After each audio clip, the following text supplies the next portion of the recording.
جو کام اللہ تعالیٰ کی نافرمانی والا نظر آئے اسے چھوڑنے کی کوشش کریں، اور کوئی بھی ایسا عمل کہ جو اللہ نے ہم پہ فرض یا واجب قرار دیا اور اس کے ترک کرنے کی بنا پر اللہ تبارک و تعالیٰ کی رضا حاصل نہ ہو سکتی ہو، بلکہ ہم گناہگار ہوتے ہوں، اللہ کی بارگاہ سے دور ہوتے ہوں، اسے ہم ترک کر دیں، تو یا اس کو اختیار کرنے کی بنا پر ایسا ہوتا ہو کہ جیسے نماز روزہ وغیرہ اختیار کرنے پر اللہ تبارک و تعالیٰ کا قرب حاصل ہو سکتا ہو،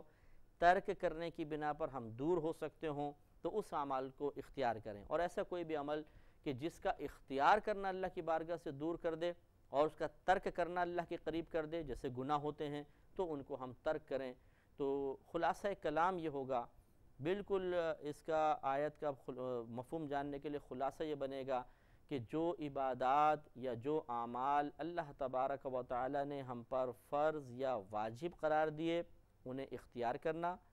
اور جن امور سے بچنے کا حکم دیا یعنی گناہ وغیرہ چاہے صغیرہ ہوں کبیرہ ہوں ان سے بچنا، یہ گویا کہ اپنی زندگی کے مقصد کو پورا کرنا ہے۔ اس لیے اللہ نے ہمیں پیدا فرمایا کہ جو اللہ نے تم پر عبادات فرض یا واجب قرار دی ان کو ادا کرو، جن گناہوں سے بچنے کا حکم دیا ان سے بچو، تو گویا کہ تم نے زندگی کے مقصد کو پورا کیا۔ اب ان دونوں بڑے مقاصد کی تکمیل کے لیے کہ آدمی عبادات پر استقامت حاصل کر لے اور نافرمانی سے بچے، ہمیں مزید بہت سارے چیزوں کی ضرورت ہوتی ہے۔ اس میں ماں باپ بھی آتے ہیں، بہن بھائی بھی ہیں، دوستیاں ہیں، رشتہ داریاں ہیں، مال کمانا ہے، مال کا خرچ کرنا ہے، نوکری کرنا ہے، کاروبار کرنا ہے۔ تو یہ تمام چیزیں جب ان دو امور کی تکمیل کے لیے ہوں گی یا دو عظیم مقصد کے لیے ہوں گی، تو یقینی سی بات ہے کہ انہیں دائرہ شریعت میں رہ کر کریں گے تبھی یہ دو مقاصد پورے ہو سکتے ہیں، ورنہ نہیں ہوں گے۔ اور جب یہ تمام چیزیں مل جائیں گی تو گویا کہ ہم مقصد حیات کو حاصل کرنے میں کامیاب ہو جائیں گے۔ اور جس نے مقصد حیات کو حاصل کر لیا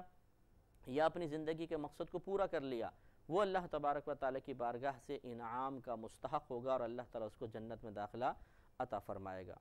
مزید ارشاد فرمایا کہ ما ارید منہم من رزق، اور میں ارادہ نہیں کرتا ہوں ان سے کسی رزق کا،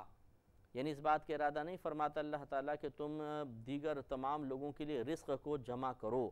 وما ارید ان یطعمون، اور نہیں نہ میں چاہتا ہوں کہ وہ مجھے کھانا دیں، یعنی اللہ تعالیٰ فرما رہا ہے نہ تم اس بات کا ارادہ رکھتا ہوں کہ تم دیگر مخلوقات کے لیے رزق خود دو، نہ میں اس بات کا ارادہ کرتا ہوں کہ تم مجھے کھانا وغیرہ دو اور میں اپنی مخلوق تک پہنچاؤں، بلکہ اللہ تبارک و تعالی نے تمہیں مکلف اس بات کا بنایا ہے کہ تم اللہ تعالیٰ کی عبادت کرو اور اپنے اعمال کو دائرہ شریعت میں لے کر آؤ۔ باقی رہی دوسری مخلوقات تو اس کا رزق ذمہ خود اللہ کے ذمہ کرم پر ہے، خود اللہ تعالیٰ انہیں عطا فرما دے گا، تمہیں اس کا مکلف نہیں بنایا گیا، لہٰذا تم اپنی فکر کرتے ہوئے ان تمام امور کو بجا لاؤ جو اللہ نے تم پہ فرض و واجب قرار دیے، اور ان تمام کاموں سے بچو جن سے بچنے کا اللہ نے تمہیں حکم دیا۔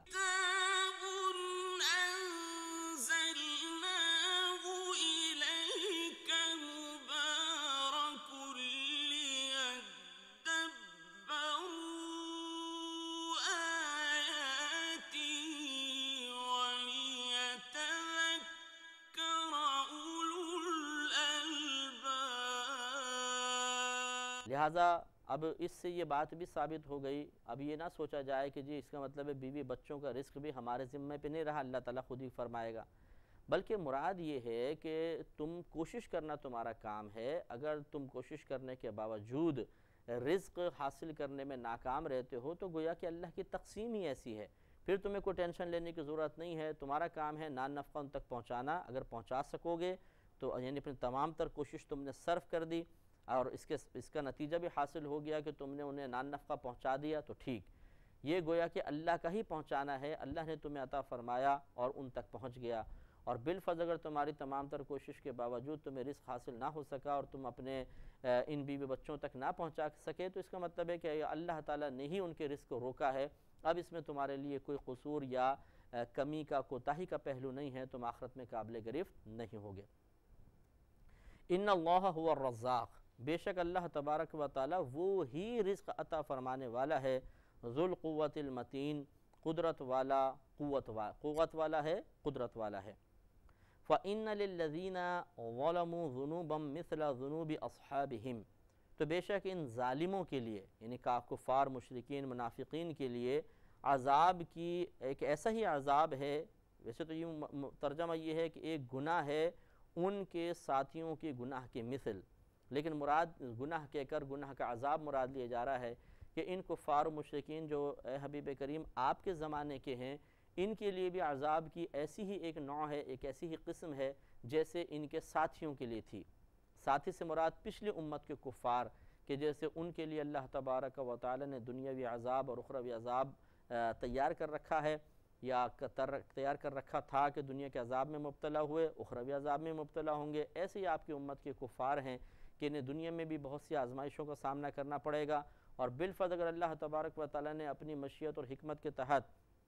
انہیں دنیا میں عذاب میں مبتلا نہ کیا تو یہ تو اللہ کا فیصلہ ضرور ہے کہ آخرت میں ان سب کو ایک جیسا عذاب دیا جائے گا۔ فلا یستعجلون، تو وہ مجھ سے جلدی نہ کریں،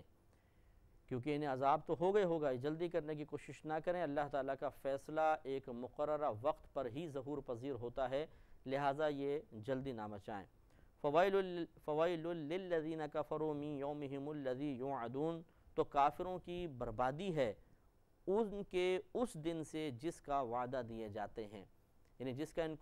دن کا ان سے وعدہ کیا جاتا ہے اس دن میں کفار کے لیے بڑی بربادی ہوگی، تباہی ہوگی۔ تو یہ ایک بددعائیہ جملہ ہے کہ بربادی ہو ان لوگوں کے لیے جو کافر ہوئے اس دن میں جس کا ان کو وعدہ دیا جاتا ہے، یعنی اس میں ان کے لیے کوئی خیر نہیں ہوگی۔ یہاں تک الحمدللہ سورہ ذاریات کی تقریباً 60 آیات مکمل ہوئیں، اس میں 60 آیات تھیں، اختتام ہوتا ہے۔ اور اب سورہ طور ہے، یہ بھی مکی صورت ہے، اور اس میں تقریباً 49 آیات ہیں، اور یہ مکی صورت ہے، اس میں بھی زیادہ تر عقائد کا بیان ہوگا، آخرت کے احوال کا ذکر کیا جائے گا۔ بسم اللہ الرحمن الرحیم۔ والطور، طور کی قسم، وکتاب مستور، اور اس کتاب کی، فی رق منشور، اس کتاب لکھی ہوئی چیز کی جو کھلے دفتر میں لکھا ہوا ہے، ایک کھلے دفتر میں۔ دفتر سے مراد رجسٹر جس کو آپ کہہ لیں، تو اس سے مراد یا تو توریت ہے، یا اس سے مراد علماء نے فرمایا کہ قرآن عظیم ہے، یا اس سے مراد لوح محفوظ ہے، اور یا اس سے مراد کرامن کاتبین کا لکھا ہوا وہ تمام معاملہ ہے کہ جو بندے کا نام اعمال کے طور پر بروز قیامت اللہ کی بارگاہ میں پیش کیا جائے گا۔ والبیت المعمور، اور بیت معمور کی قسم، یہ بالکل جو ہمارا کعبۃ اللہ ہے اس کے بالکل مد مقابل 7ویں آسمان پر عرش الہی کے مقابلے میں بالکل ایسا ایک مکان تعمیر ہے جسے بیت المعمور کہتے ہیں۔ دنیاوی جو ہم لوگ ہیں، انسان اور جنات ہیں، ان کا قبلہ یہ دنیاوی کعبۃ اللہ ہے، اور جو آسمان والے ہیں یعنی فرشتے، ان کا کعبہ یا ان کا قبلہ یہ بیت المعمور ہے۔ روزانہ 70,000 فرشتے اس میں آتے ہیں، عبادت کرتے ہیں، اور کہا جاتا ہے کہ طواف بھی کرتے ہیں، اور اس کے بعد یہ رخصت ہو جاتے ہیں۔ جو ایک دفعہ چلا جاتا ہے دوبارہ اس کی باری نہیں آتی ہے۔ سفر معراج میں نبی کریم صلی اللہ علیہ وسلم جب 7ویں آسمان پر پہنچے تھے تو صحیح احادیث کریمہ سے ثابت ہے کہ آپ نے خود اپنی چشمان ظاہری سے اس بیت المعمور کو ملاحظہ فرمایا، اور ابراہیم علیہ السلام اس بیت المعمور سے ٹیک لگائے ہوئے تشریف فرما آپ نے خود دیکھے تھے، اور بیت المعمور بھی آپ نے ملاحظہ فرمایا تھا اور اس کی آ کر خبر دی تھی۔ تو اللہ تبارک و تعالیٰ نے اس کی بھی قسم یاد فرمائی۔ والسقف المرفوع، اور بلند چھت کی قسم، بلند چھت سے مراد آسمان۔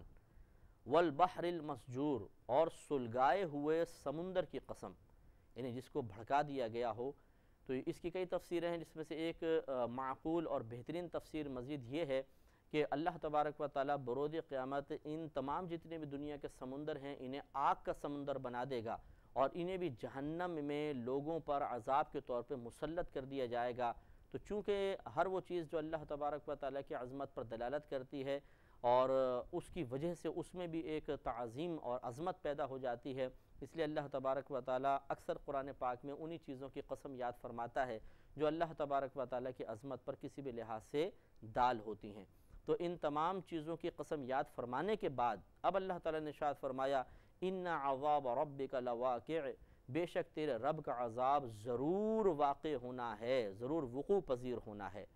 ما لہ من دافع، اسے کوئی ٹالنے والا نہیں ہے، کیونکہ وہ عذاب تو اللہ کی طرف سے مقرر شدہ ہے، اور جسے اللہ تبارک و تعالیٰ مقرر فرما دے تو کون ایسی طاقت ہے جو اللہ کے مقابلے میں آ کر اس کو ٹالے۔ لہذا نتیجہ نکلا کہ اس عذاب کو دور کرنے والا کوئی نہیں، وہ عذاب ضرور واقع ہوگا۔ لہٰذا جب اللہ تبارک و تعالیٰ اتنی قسمیں یاد فرمانے کے بعد اور پھر انا کے لفظ کے ساتھ اور اس کی خبر پر لام تاکید داخل فرمائے، اتنی تاکیدیں ہوں تو یہ تمام چیزیں ظاہر کرتی ہیں کہ اللہ تبارک و تعالیٰ کے عذاب کے وقوع میں کوئی شک و شبہ نہیں ہے، کیونکہ کلام عرب میں اپنی بات کو پختہ کرنے کے لیے چند طریقے اختیار کیے جاتے ہیں، جن میں سے ایک یہ ہے کہ آدمی قسم کھا کر اپنے بات کو بیان فرمائے، دوسرا یہ کہ اپنے کلام کو لفظ انا سے شروع کرے کہ انا حرف تحقیق ہے جو اس بات کو ثابت کرتا ہے کہ متکلم یہ بتانا چاہتا ہے کہ جو بات میں آپ کو بتا رہا ہوں، جو خبر میں آپ کو دے رہا ہوں، وہ بالکل تحقیق شدہ ہے، میں نے پوری تحقیق کر لی ہے۔